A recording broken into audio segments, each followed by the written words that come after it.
खबरों की नई पहचान। नमस्कार, आप देख रहे हैं कि न्यूज। मैं नेहा पांडे आपके साथ। इस बार धनबाद नगर निगम चुनाव काफी पेचीदा दिख रहा है, क्योंकि इस बार मैदान में एक दो नहीं बल्कि 29 प्रत्याशी अपना किस्मत आजमा रहे हैं। बता दें कि सभी का कहना यह है कि उनकी जीत जो है वो निश्चित है। साथ ही आपको बता दें, धनबाद नगर निगम में इस बार पहली बार अपनी किस्मत आजमा रहे हैं अमित अग्रवाल। क्या कुछ खास बातचीत हुई उनके साथ, आइए देखते हैं।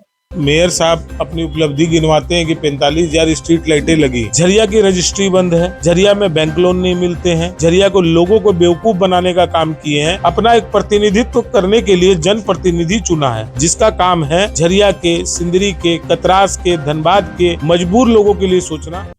नमस्कार, आप देख रहे हैं के न्यूज। मैं हूं एमडी रुस्तम।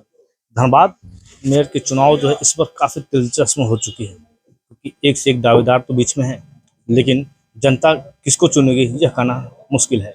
लेकिन हर कोई अपने आप को दावेदारी कर रहा है।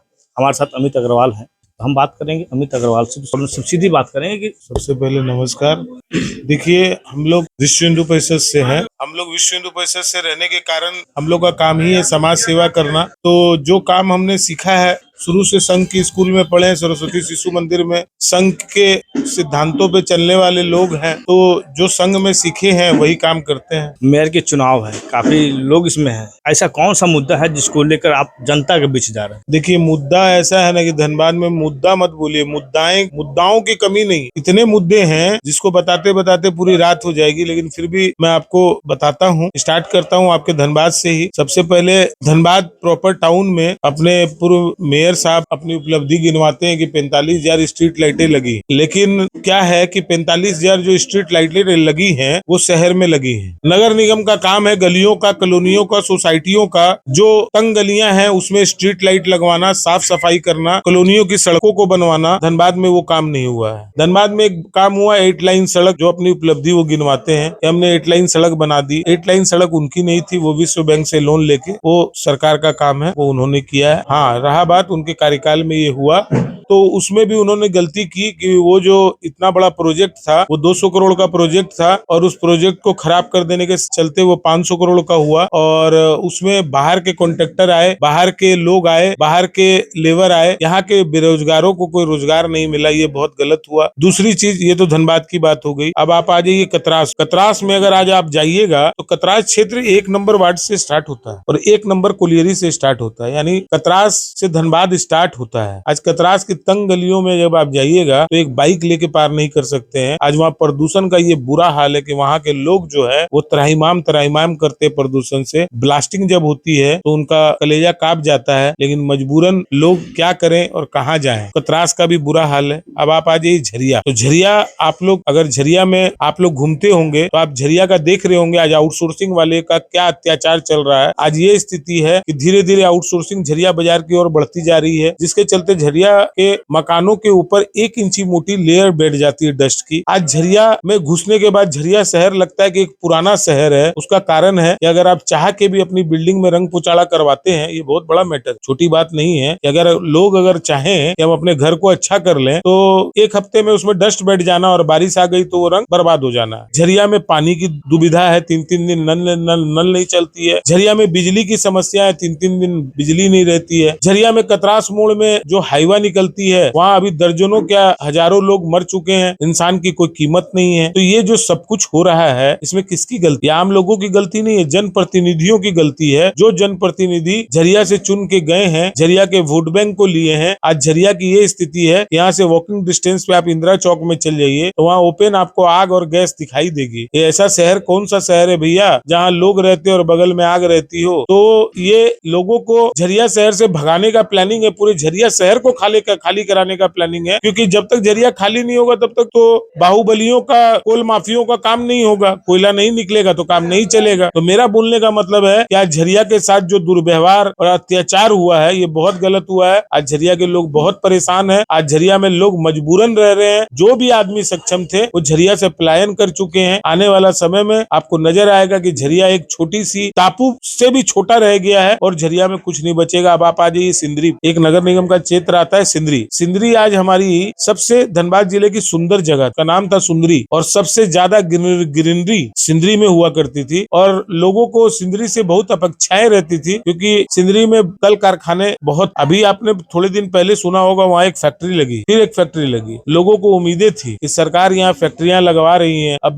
बेरोजगारों को रोजगार मिलेगा, सिंदरी का दिन वापस आएगा। लेकिन आज आप चले जाइए, वही स्थिति है जो स्थिति आज से पहले। तो मेरा बोलने का मतलब है ये सारा रीजन, इसमें आम पब्लिक जाके सरकार से नहीं लड़ सकती है, क्योंकि आम पब्लिक ने अपना एक प्रतिनिधित्व करने के लिए जन प्रतिनिधि चुना है, जिसका काम है झरिया के, सिंदरी के, कतरास के, धनबाद के मजबूर लोगों के लिए सोचना, क्योंकि वो आप पे विश्वास करके अपना मत देके, आपको मतदान करके आपको अपना प्रतिनिधि बनाए हैं। तो आपको सोचना चाहिए, आपको उनकी तकलीफों को समझना चाहिए। आज यही सब चीज देख के मुझे लगा कि जब तक धनबाद जिला में आम लोगों के बीच से कोई इंसान आगे नहीं बढ़ता है, तब तक धनबाद की समस्याएं दूर नहीं होगी। क्योंकि अब मुझे लगने लग गया है कि हमारे प्रतिनिधियों को ये मालूम ही नहीं है, हमारे जनप्रतिनिधियों को ये मालूम ही नहीं है कि हमारी जो जनता है वो कितने तकलीफ, अगर उन्हें मालूम होता तो शायद इतनी तकलीफ में वो छोड़ के अपने हवेलियों में आराम नहीं करते। जिस तरह से इन्होंने कहा कि जनता की समस्या नहीं, समस्याओं का अंबार लगा हुआ है, और सामने में बहुत सारी आउटसोर्सिंग कंपनियां भी हैं, जिसका डस्ट जो है लोग यहाँ खुले तरह से देखा जाए तो एक स्वीट पॉइजन की तरह सांस लेते हैं। झरिया जिसकी अपनी एक पहचान हुआ करती थी, लेकिन आने वाले समय में झरिया सिर्फ और सिर्फ टापू बनकर दिखाई देगी। लगातार भ्रमण जारी है और परेशानी सामने दिख रही है। जिस तरह से इन्होंने कहा कि कतरास हो, सिंदरी हो, झरिया हो, धनबाद हो, समस्या बहुत सारी है, लेकिन समाधान कुछ भी नहीं है।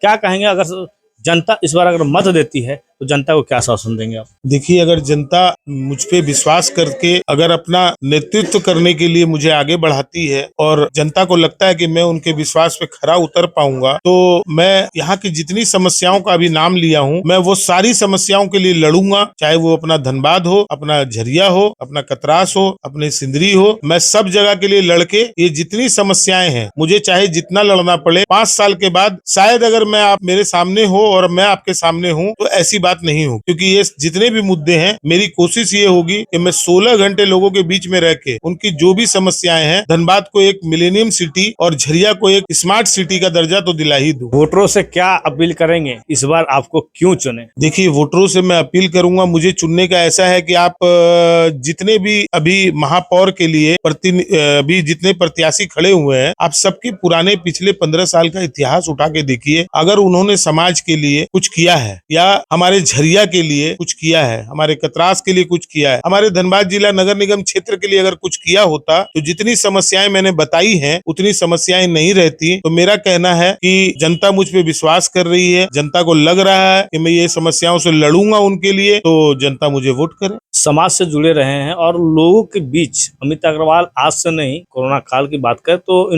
इनका जो कार्य था वो हम कोरोना काल से देखते हैं, और लोगों में जो एक उम्मीद जगी है कि जिस तरह से कोरोना काल में लोगों को जो मदद कर रहे थे, कहीं न कहीं उसका कुछ लाभ मिलेगा आपको? उसका बहुत लाभ मिल रहा है। देखिए, ऐसे भी कोरोना के समय में जो लोगों के सामने जो असमंजस की स्थिति थी, जो लोग फंसे हुए थे, उस समय को याद करके मेरी रूह कांप जाती है। रूह इसीलिए नहीं कांप जाती है कि मैं तकलीफ में था, रूह इसीलिए कांप जाती है क्योंकि मैं कोरोना के समय 15-15 घंटे लोगों के बीच में रहता था, बिना डरे, बिना किसी झिझक के। लोगों को मेरे ऊपर एक विश्वास है कि जब मैं उस समय किसी पद पे नहीं था, मेरे पास उस समय कोई पावर नहीं था, फिर भी मैंने जनता के लिए बहुत काम किया। मैं रात में 2 बजे सोता था और सुबह 6 बजे उठ के रोज 1000 आदमी का भोजन बनवाना, रोज 1000 आदमी को सूखा भोजन देना, पुलिस प्रशासन को डेली शाम को नाश्ता देना, गौ माता के लिए, पूरे धनबाद जिला की गौ माता के लिए रोटियां बनवाना, जितने आवारा पशु पक्षी होते थे उनको दाना देना, कुत्तों को रोटी देना। तो मैंने बहुत काम किया है जो लोगों के सामने है, क्योंकि काम कभी, झूठ कभी आप छुपा नहीं सकते और सच को छुपाना नहीं पड़ता है, क्योंकि जो मेरा सच है वो लोग जानते हैं और वो देखे हैं। मैं जनता से यही अपील करूंगा कि 23 तारीख को जब आप मतदान केंद्र पे जाएं तो इस बार बैलेट पेपर से मतदान होगा, और क्रम संख्या 1 और मेरा छाप है AC। सबसे पहले आपको बैलेट पेपर में मेरा ही नाम दिखेगा। अगर आपको लगता है कि मैं आपकी समस्याओं को लेके आगे बढ़ सकता हूं, आपकी समस्याओं को दूर कर सकता हूं, आपके बीच में रहने लायक हूं, तो आप मुझे अपना उस दिन मतदान करें और मुझे जिताने का काम करें। मैं यही बोलना चाहता हूँ। देखना ये होगा कि जनता के बीच अमित अग्रवाल कितना खरा उतरते हैं। एमडी रुस्तम, के न्यूज, धनबाद।